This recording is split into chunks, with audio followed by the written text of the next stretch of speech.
नमस्कार। साहित्य तक के बुक कैफे के टॉप 10 श्रृंखला के भाषा और आलोचना आ, विधा में आई हुई पुस्तकों के साथ मैं उपस्थित हूँ। यह टॉप 10 श्रृंखला के बारे में मैं बता चुका हूँ। ये वो पुस्तकें हैं जो बुक कैफे के एक दिन एक किताब में चर्चा के लिए हमें प्राप्त हुई थी और जिनकी चर्चा मैंने इस कार्यक्रम में की थी।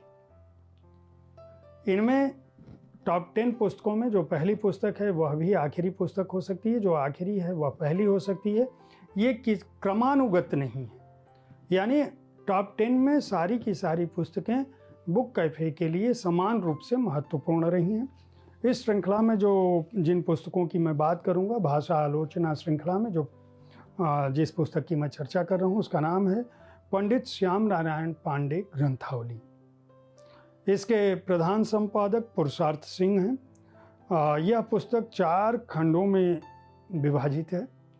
पहले खंड में हल्दी घाटी, जय हनुमान, आरती। दूसरे खंड में जौहर, तुमुल और माधव।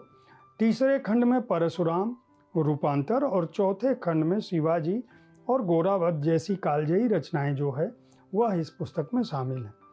पुरुषार्थ सिंह का जो सहयोग जिन लोगों ने किया वो डॉक्टर अंजना सिंह सेंगर और डॉक्टर सीमा सिंह ने यह काम किया और लगभग पंडित श्याम नारायण पांडे जो हल्दी घाटी जैसी कालजयी रचना के चलते भारत के घर घर में व्याप्त रहे हैं और ओज के आधुनिक कवि माने जाते रहे हैं, उनकी लुप्त प्राय 10 कृतियों को एकत्रित कर इस ग्रंथ को रखा गया। यह पुस्तक स्वतंत्रता के आंदोलन से लेकर जीवन के उन्नयन तक, मुक्ति की चाह तक और जो मन का भावार्पण है और आधुनिक काल है, उन सब को सामने रखता है।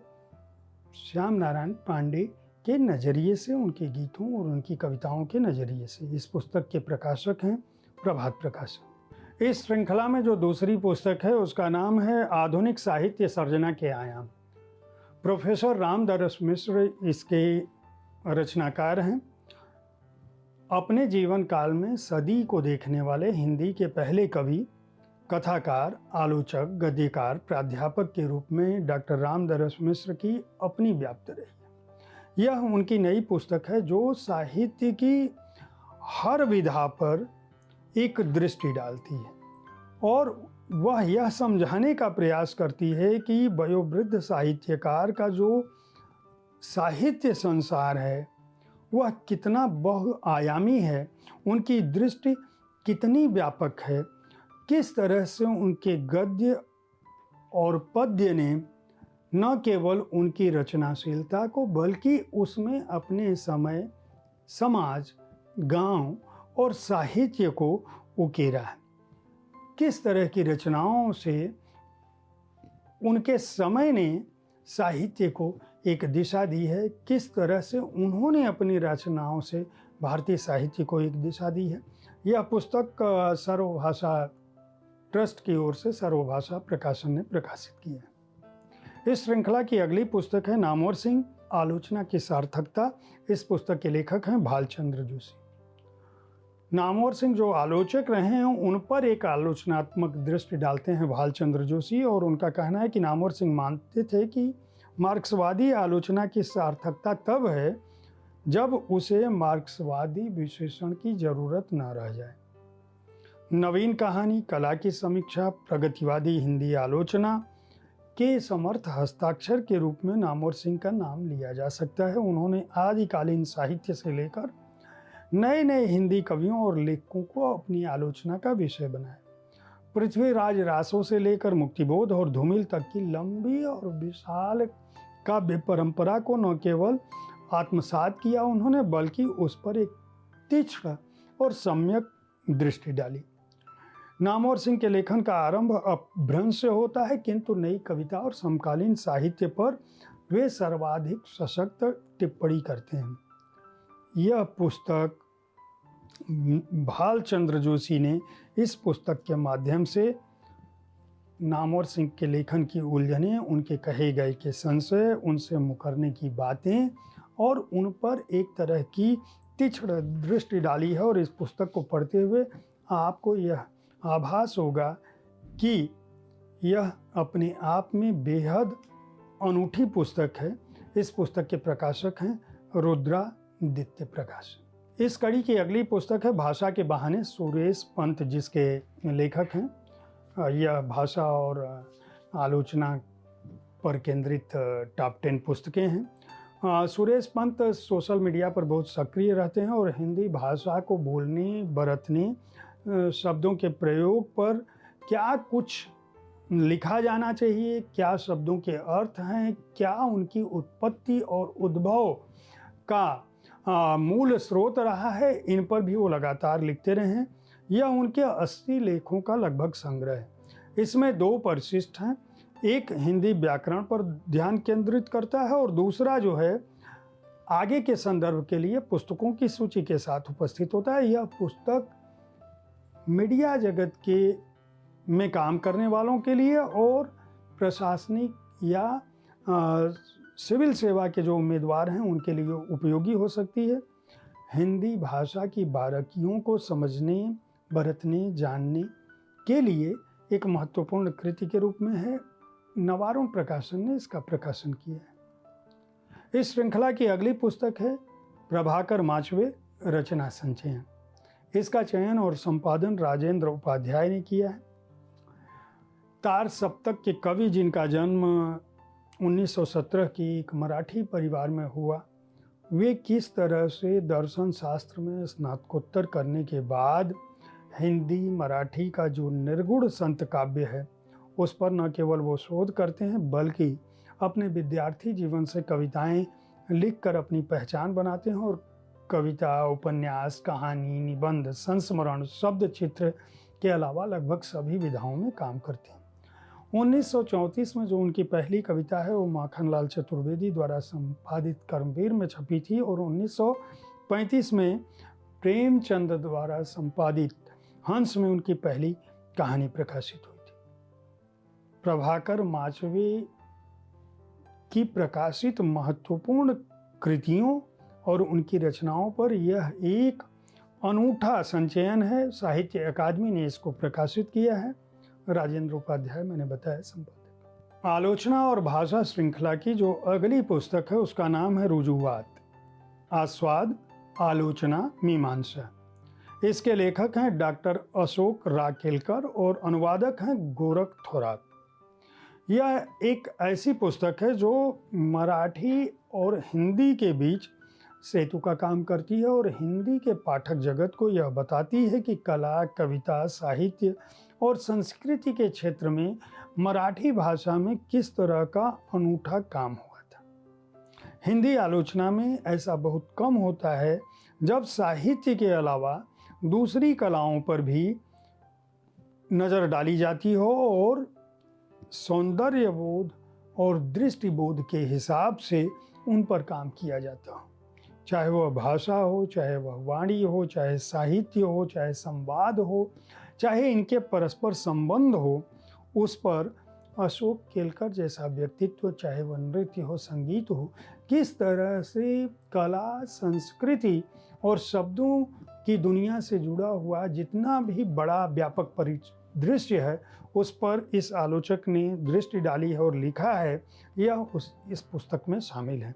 इस पुस्तक को रजा फाउंडेशन ने के सहयोग से सेतु प्रकाशन ने प्रकाशित किया है। इस कड़ी की अगली पुस्तक है रामचरितमानस में सौंदर्य चेतना, एक विवेचन।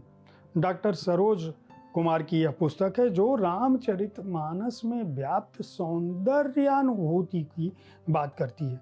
वो कहते हैं कि जाकी रही भावना जैसी हरि मूरत देखी तीन तैसी। गोस्वामी तुलसीदास जब इस बात को लिखते हैं तो वह केवल भगवान राम के सौंदर्य का निरूपण नहीं करते हैं बल्कि सौंदर्य के जितने भी स्वरूप हो सकते हैं उसको ग्रहण करते हैं। चूँकि तुलसीदास सौंदर्य के उपासक हैं इसलिए उनके राम भी उतने ही सुंदर हैं, उतने ही संपूर्ण हैं, उतने ही सर्वात्मन हैं, उतने ही समर्पित हैं। यह एक शोध पर पुस्तक है जो प्रेम, भक्ति, आनंद और सौंदर्य शास्त्र की कसौटियों पर तुलसी की काव्य दृष्टि को, उनके सौंदर्य संबंधी अवधारणा को जो पश्चिम की अवधारणा है उससे उनका तुलनात्मक अध्ययन करती है और भाषा, अलंकार, विशेषण और जितनी विधाएं हो सकती हैं, चाहे वह तुलनात्मक रूप से कालिदास हों, कबीर हों, जायसी हों, सूरदास हों, उनको सामने रखते हुए मानस के विश्वव्यापी वितान को सामने रखती है। इस पुस्तक को सर्वभाषा ट्रस्ट के प्रकाशन सर्वभाषा प्रकाशन ने प्रकाशित किया। इस श्रृंखला की अगली पुस्तक है परंपरा की पहचान। यह परंपरा की पहचान पुस्तक अवधेश प्रधान की पुस्तक है, जो जाने माने आलोचक हैं और उन्होंने अपने लेखन और चिंतन में जिस तरह से हिंदी साहित्य जगत पर दृष्टि डाली और हिंदी साहित्य का नव जागरण काल में क्या महत्व रहा है, किस तरह से हिंदी साहित्य में जातीय भावना का विस्तार रहा है, जातीय भावना जिसको राष्ट्रीय भावना भी कह सकते हैं और उसका वर्गगत दृष्टिकोण भी कह सकते हैं, और किस तरह से वह अपने समय की परंपरा का संधान करता है, इस पर दृष्टि डालती है। अवधेश प्रधान ने इस पुस्तक में परंपरा की पहचान में 3 खंड बांटे हैं, जिसमें भारतीय नवजागरण का विस्तार, जातीय साहित्य का प्रवाह और परंपरा का संधान। इन खंडों में वे हिंदी साहित्य जगत को एक आलोचक की दृष्टि से परखते हैं, निरखते हैं और अपना विश्लेषण वक्तव्य देते हैं। यह उनके लेखों का संग्रह है जिसे प्रलेख प्रकाशन ने प्रकाशित किया है। इस श्रृंखला की अगली पुस्तक है आलोचक का आत्मावलोकन। ये गोपेश्वर सिंह की पुस्तक है। यह पुस्तक समाज, सियासत और साहित्य के साथ साथ उस हर जरूरी हलचल और सवाल पर नज़र डालती है जो किसी भी जागरूक आलोचक, प्राध्यापक और पाठक को समझनी चाहिए, बरतनी चाहिए और उस पर अपने विचार व्यक्त करनी चाहिए। है यह आलोचना पुस्तक, लेकिन गोपेश्वर सिंह इसमें विचारधारा और आत्मावलोकन के द्वंद्व के साथ उपस्थित होते हैं। वे साहित्य को वैचारिक निबंध की तरह पढ़े जाने को जायज़ नहीं मानते हैं और यह निष्पत्ति देते हैं इस पुस्तक में कि रचना में जो विचार तत्व है उसके साथ साथ जो रचनाकार का आत्मानुभव है वह दोनों समाहित रहता है। इसीलिए हमें एक ही समय के रचनाकारों में विभेद दिखता है, लेकिन यह भेद हो या विभेद हो, लेखक को अपने समय पर एक पारखी दृष्टि जरूर डालनी चाहिए और अपने समय को दर्ज करना चाहिए। हिंदी साहित्य के लेखकों पर, उनके लेखन पर और उस लेखन से जो व्याप्ति आती है, जो निष्कर्ष आता है, उस पर एक अनूठी पुस्तक है। इसके प्रकाशक हैं वाणी प्रकाशन। इस श्रृंखला की जो आखिरी पुस्तक है भाषा और आलोचना की, उसका नाम है प्रौद्योगिकी, बैंकिंग और हिंदी। डॉक्टर रमेश यादव की यह पुस्तक है। यह भाषा प्रौद्योगिकी और सूचना प्रौद्योगिकी के विशेष संदर्भ में लिखी गई पुस्तक है।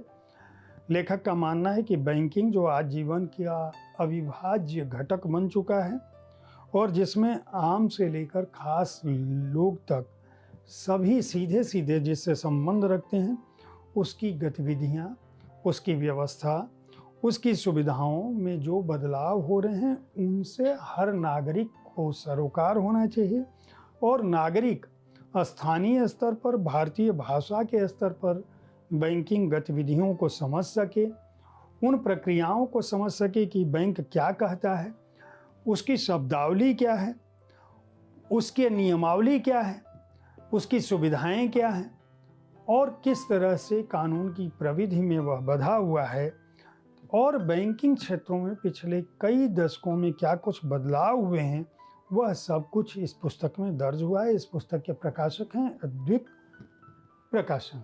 साहित्य तक के टॉप 10 श्रृंखला की यह पुस्तक श्रृंखला कल भी जारी रहेगी। आपके सामने मैं कल फिर ऐसी ही किसी एक कड़ी की पुस्तकों के साथ उपस्थित होऊंगा। लेखक को, प्रकाशक को और पुस्तक व्यवसाय से जुड़े हुए सभी लोगों को टॉप 10 में जगह बनाने के लिए बधाई। देखते रहिए साहित्य तक। इस कार्यक्रम के बारे में अपनी राय से भी हमें अवगत कराएं। धन्यवाद।